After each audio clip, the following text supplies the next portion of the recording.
minutes remaining? 26 minutes. Thank you. I'd like to be recognized and take over for Senator Thune, if I may. Senator from Oklahoma, without objection. I wanted to cover just a moment what Senator Gregg talked about, because we're looking for the P under the pinochle shell. We passed on February 12th PAYGO.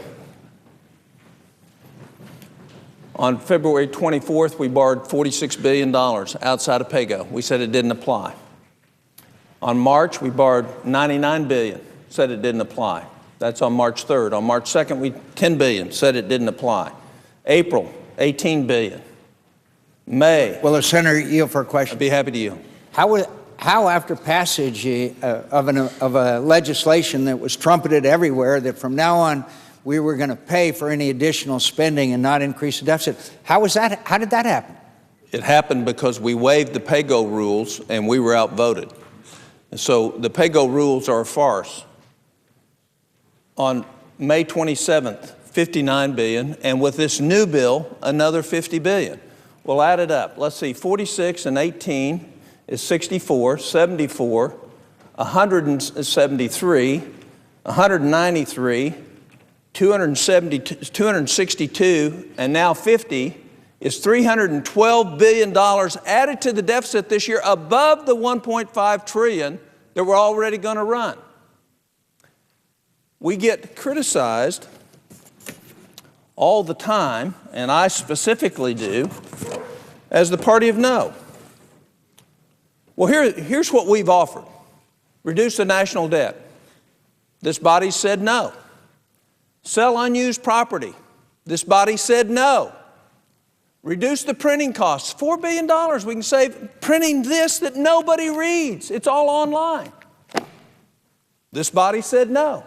Freeze total federal pay for right now till we get out of the mess we're in. This body said no. Living within our means, an amendment that said we have to live within the revenues that come in. This body said no. Complying with PAYGO. This body said no. Cut agency overhead costs. This body voted no. Cut Congress's own budget. This body said no. These are all recorded votes. Eliminate corporate welfare. This body said no.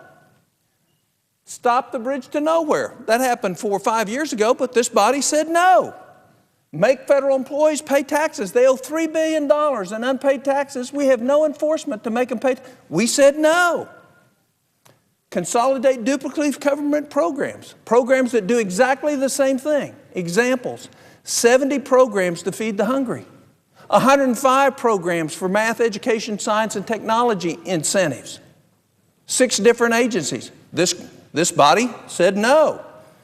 Eliminate bonuses for failed contractors. The private sector who doesn't perform, it's $8 billion a year. This body said no. Decrease non-essential government travel, saves $5 billion a year. This body says no. Require the Department of Energy to save energy. They're the worst offender in the whole federal government in terms of wasting energy, the Department of Energy, and this body said no. Isn't it interesting that with us with 41 votes, we offer these and every time it's rejected? Common sense things that everybody else in America expects us to be doing, this body says no. So why should we do the Thune Amendment? I heard the chairman of the Finance Committee say a minute ago that having a 5% cut across the board in all the agencies except the VA and Defense Department would wreck the federal government. He obviously isn't aware that President Obama has asked his own agencies to do exactly that.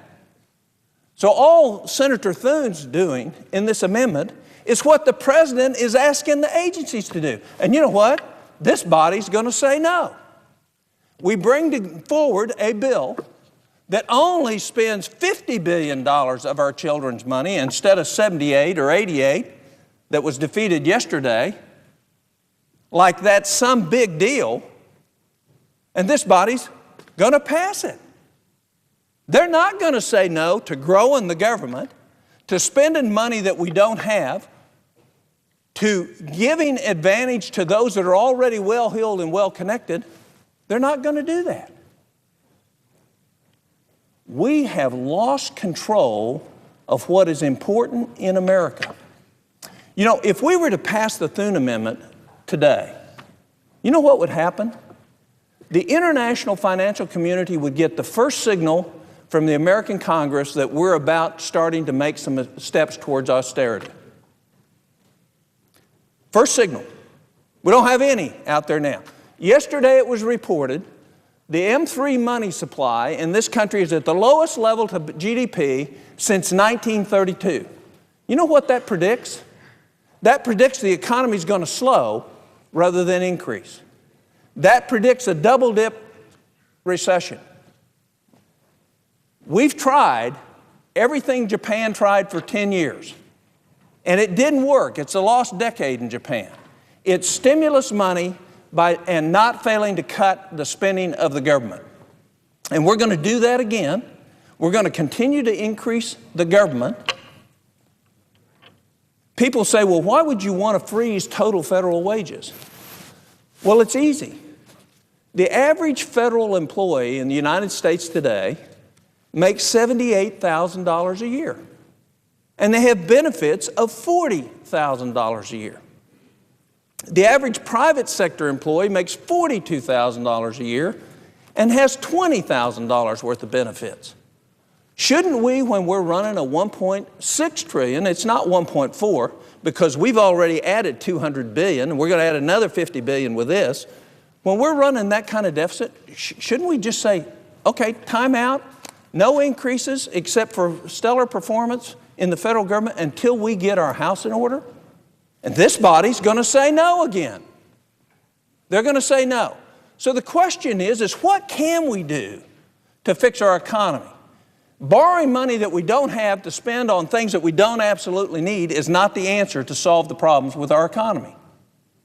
The answer is for us to live within our means, create a stable environment where business will invest and can plan on what is coming next from Congress.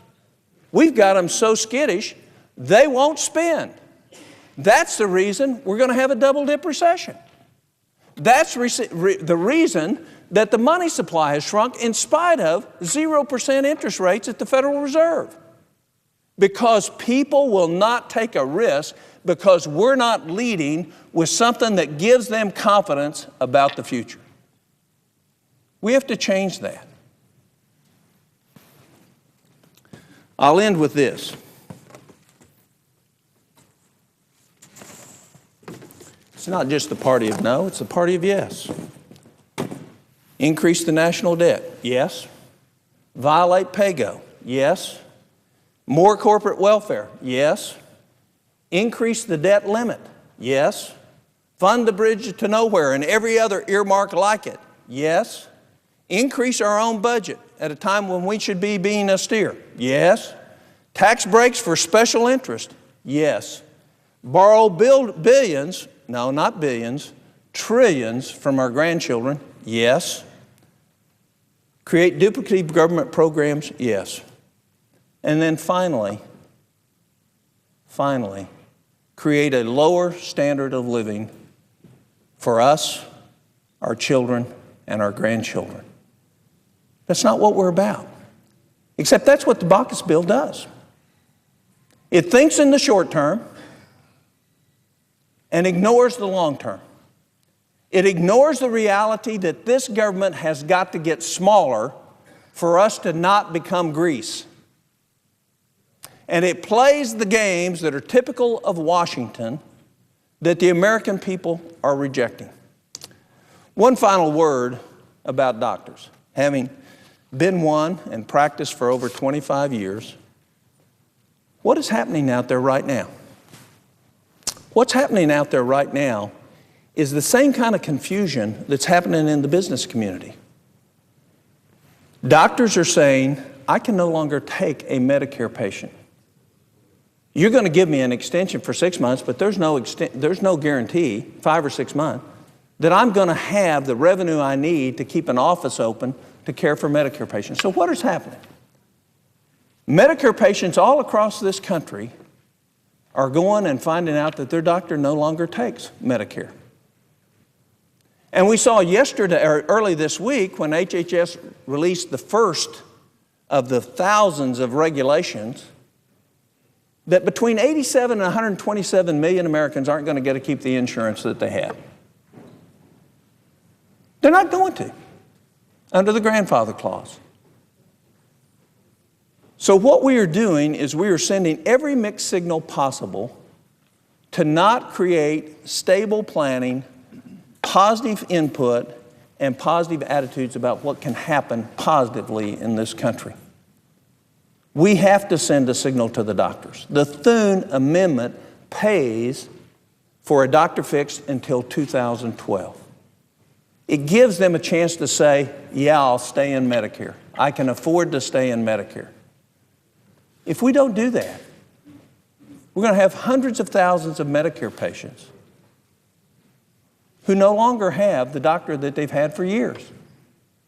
Not because the doctor wants to turn away the patient, but because the doctor has to turn away the patient, because they no longer can afford to care for Medicare patients.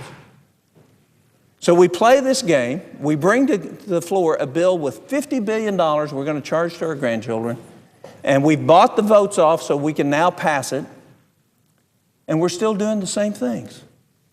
We're still expanding the federal government. We're borrowing against our future. We're lowering the standard of living of our children, and we're creating a mockery of the American dream. With that, I'd reserve the balance of our time. Who yields time?